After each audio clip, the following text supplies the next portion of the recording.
Bonjour. Alors aujourd'hui, je voudrais vous parler de la manipulation dans le couple et de l'impact que cela a sur la sphère d'intimité. Je crois que le point de départ, c'est le style d'éducation dans lequel on a baigné et qui a fait en sorte qu'on adopte un certain style d'attitude. Alors on adopte soit l'attitude d'une petite abeille et on s'active dans la ruche, on travaille pour la collectivité, si la collectivité c'est la famille, on ne remet pas en question la programmation qu'on a reçue et on ne remet pas en question son rôle.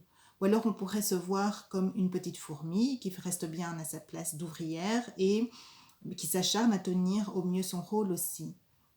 En tout cas, je pense qu'on est dans une situation où la victime va reproduire un schéma familial, un schéma où il a vu un parent qui était toujours dans le faire, un parent qui était toujours dans l'action, qui était lui aussi occupé en permanence. Et je pense aussi qu'on a entendu dans l'enfance, on a dû entendre dans l'enfance ce genre de phrase, fais ceci, fais ça, sans vraiment avoir l'occasion de poser des questions, sans avoir l'occasion de mener des réflexions. Fais-le, c'est tout ce qu'on te demande, c'est comme ça qu'on m'a appris. Je ne sais pas pourquoi on le fait, mais c'est comme ça qu'on nous a enseigné, c'est comme ça qu'on nous a enseigné à nous les filles. Il n'y a pas à discuter. On pourra avoir aussi entendu dire dans son enfance, je ne veux pas parler de tout cela avec toi, je n'ai pas le temps, fais-le. Et donc on a été élevé dans une espèce de système d'éducation où en fait euh, il y a eu un empêchement à la réflexion, à mener à bien une réflexion. Euh, on a été empêché de poser des questions. Les réflexions, même si elles étaient là, ont été tues. Et la seule réponse qui était à disposition, c'est fais ce que je te demande ou tu me fatigues. Mais tu me fatigues de quoi? Tu me fatigues à poser tes questions. Donc, vous avez été entraîné à cette habitude de faire, cette habitude de produire. Vous n'êtes plus perçu comme un être humain, mais vous êtes perçu comme une entité de production. Et d'ailleurs, vous allez produire des enfants, vous allez produire une maison, vous allez produire tout un tas de choses. À partir de ce moment-là, vous êtes dans une situation de proie potentielle pour un manipulateur, puisque vous avez déjà eu l'habitude de recevoir des ordres, de recevoir des injonctions et de les exécuter sans dire un mot. Alors, il y a quelque chose à préciser tout de même, ce n'est pas parce qu'on a la connaissance de quelque chose de théorique, ce n'est pas parce qu'on sait quelque chose de théorique, par exemple, ce n'est pas parce qu'on sait qu'un comportement est néfaste qu'on est capable de s'en protéger. Car le subconscient va plutôt se rediriger vers quelque chose de connu à partir du moment où il faudra faire un choix, à partir du moment où il faudra prendre des décisions. Et ce connu, cette zone d'habitude, le manipulateur va vous la distribuer et va vous en envelopper en vous donnant des injonctions, en vous amenant un discours qui va vous entraîner dans l'action. Donc c'est une atmosphère en tout cas que vous connaissez bien. Et même si pendant la phase de séduction, vous vous êtes reconnus parce que vous êtes peut-être issus tous les deux du même milieu, du même style de milieu et que vous avez vécu dans votre enfance des choses similaires, donc il y a eu de la reconnaissance. Ce n'est pas pour autant que vous allez envisager la relation et le couple de la même manière. Peut-être que de savoir que vous êtes en couple avec quelqu'un qui a connu quelque chose de similaire va vous faire penser que vous allez tous les deux vous sortir de cette situation, mais vers le haut, en vous tirant mutuellement vers le haut, tandis que le manipulateur, lui, a souffert de cette situation aussi, mais va essayer de vous enfoncer pour pallier quelque part à cette souffrance qu'il ne veut pas reconnaître. Et donc, le manipulateur va continuer dans cette tendance et va continuer à vous ôter tout espace de réflexion en vous abrutissant de tâches, donc vous serez tout le temps dans le faire, et comme vous avez été entraîné à rester dans l'action, dans tous les domaines, le travail, la famille, le ménage, les enfants, vous allez continuer à rester dans ce style de vie. D'ailleurs, si on observe la journée type d'une victime en relation abusive, la personne se lève tôt, elle emmène les enfants à l'école, elle va au travail. Pendant la pause déjeuner, peut-être qu'elle va s'octroyer une petite relâche, mais peut-être qu'elle va aussi aller faire des courses pour maximiser son temps de la meilleure manière possible, excusez-moi.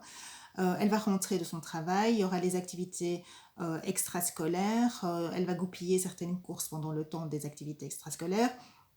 Et puis une fois rentré à la maison, il y aura les devoirs, les leçons, le bain, les repas. Et donc ça, je parle de la période qui va jusque, je dirais, le début de l'adolescence. Donc ça nous fait quand même une petite dizaine d'années, hein. Et puis elle terminera sa journée par quelques autres tâches ménagères. Alors, on ne peut pas dire que ce soit la victime vraiment qui va profiter de se délasser le soir devant la télévision. Vous n'avez pas l'occasion vraiment de profiter des loisirs de la vie. Et d'ailleurs, je ne suis même pas sûre que vous avez vraiment envie de vous asseoir à côté du manipulateur en face de la télévision. Car bien souvent, ce qui se passe à la télévision, ce n'est pas quelque chose qui vous intéresse, c'est un programme qu'il a choisi la majeure partie du temps. Et si jamais vous avez quand même envie de regarder un épisode d'une série un petit peu, voilà, une série qui vous permettrait de déconnecter et qui vous permettrait de ne penser à rien, bon, ce qui, soit dit en passant, vous permet de détourner votre attention de votre propre personne et de vos problèmes, alors qu'il faudrait les regarder en face. Donc, si vous avez envie de regarder cette série ou cet épisode de la série, vous allez être critiqué du fait de vous intéresser à des bêtises. Et puis, de toute manière, le manipulateur va essayer de monopoliser d'une manière ou d'une autre l'espace. Donc, l'espace sera monopolisé non seulement dans votre espace mental, hein, en vous tenant occupé sans relâche, mais aussi le manipulateur monopolisera l'espace de manière physique. Donc, l'espace dans la maison sera restreint pour vous.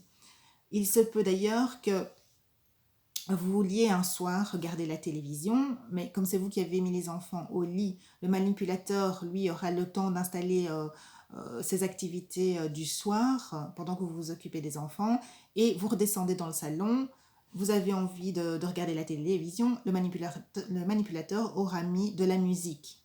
Pas de chance. Ou alors, vous avez envie de lire un livre, et il va faire du bruit. Donc, vous n'aurez pas le calme pour lire votre livre. Donc le manipulateur ne va pas vous laisser de l'espace pour pouvoir vaquer à vos activités de manière solitaire. Il va être omniprésent. Et cela peut encore être plus à vous amener dans le faire parce que vous allez essayer de peut-être vous échapper de cette emprise, mais ce sera fait de manière inconsciente et vous allez peut-être rentrer dans une action de faire des tâches le soir comme des lessives, du repassage et ces actions en fait vont vous permettre de vous créer un espace, hein, un espace mental, d'avoir l'occasion d'être à l'action de quelque chose mais qui ne demande pas beaucoup de réflexion et de pouvoir rentrer dans vos pensées, ou alors de tout simplement être dans un espace où le manipulateur ne mettra pas les pieds, puisque ça m'étonnerait que le manipulateur vienne vous suivre jusque dans la buanderie. Donc la buanderie, ce sera pour vous le retranchement que vous avez retrouvé. Ce sera un des espaces dans lequel vous allez pouvoir être capable de retrouver un peu d'intimité. Car c'est ça que vous vivez en fait. Ce que vous vivez, c'est le retrait de votre vie intime. Donc c'est la disparition progressive de votre intimité, de votre vie privée. Et d'ailleurs, si vous essayez malgré tout de créer quelques moments d'intimité, le manipulateur va vous reprocher de vouloir lui cacher quelque chose, de vouloir le tromper, ou il trouvera d'autres raisons. Mais donc, il y a vraiment cette volonté de la part du manipulateur à ne pas vous permettre d'avoir votre jardin secret. Il veut supprimer votre jardin secret. Et donc, en supprimant votre jardin secret, une des choses que fera le manipulateur, c'est aussi d'aller fouiller dans vos affaires. Surtout si votre partenaire est au chômage ou si votre partenaire a des horaires différents des vôtres, soyez certaine que vos affaires sont fouillées de manière régulière. Et donc, dans ce sens, ce qu'il faudrait faire en fait petit à petit, c'est d'apprendre à cadenasser son GSM, à ne pas avoir d'adresse mail, de boîte mail partagée. Et une fois que vous aurez décidé de sortir de cette relation de manipulation, une fois que vous aurez décidé d'ouvrir les yeux sur votre relation de couple, il faudra vraiment penser à recréer ce jardin secret, à recréer cette intimité. On l'a vu d'ailleurs dans une vidéo précédente, hein, le manipulateur va aussi vous retirer l'intimité que vous avez avec vos amis et va vous empêcher d'avoir votre propre vie privée. Alors, peut-être que certains me poseront la question, oui, mais ce que tu racontes, c'est un petit peu le lot de toutes les femmes, hein. Toutes les femmes ont ont quasi toutes une vie débordée. Est-ce que cela veut dire que toutes les femmes vivent avec un manipulateur? Alors moi j'aurais envie de donner deux réponses. D'abord, la première, c'est que nous pouvons tous avoir, à un moment donné ou à un autre de notre existence, des comportements de manipulation pour essayer d'obtenir quelque chose. C'est comme un enfant qui sait très bien sur quel bouton appuyer auprès de sa mère pour, par exemple, obtenir une friandise. Donc, ce qu'il faut regarder, c'est le degré, la fréquence où ça se passe. Est-ce que cette manipulation se passe de manière systématique? Est-ce qu'elle a un caractère pathologique? Quel est le résultat que la personne qui pratique cela veut obtenir? Et qu'en est-il de l'emprise que ça crée? Donc ça, ce serait ma première réponse.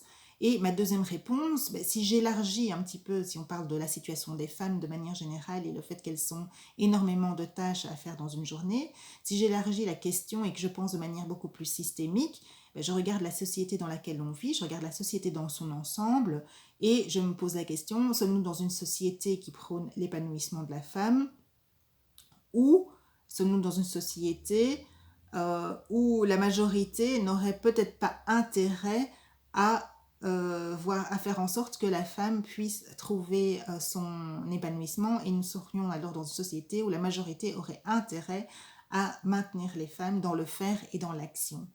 Donc voilà, ça c'est mes deux réponses qui sont peut-être sous forme de questionnement. Mais donc il est intéressant effectivement de voir que au-delà de l'impact et de la situation de couple se rajoute l'impact de la collectivité sur la situation et de ce qui se passe dans la collectivité et dans l'environnement.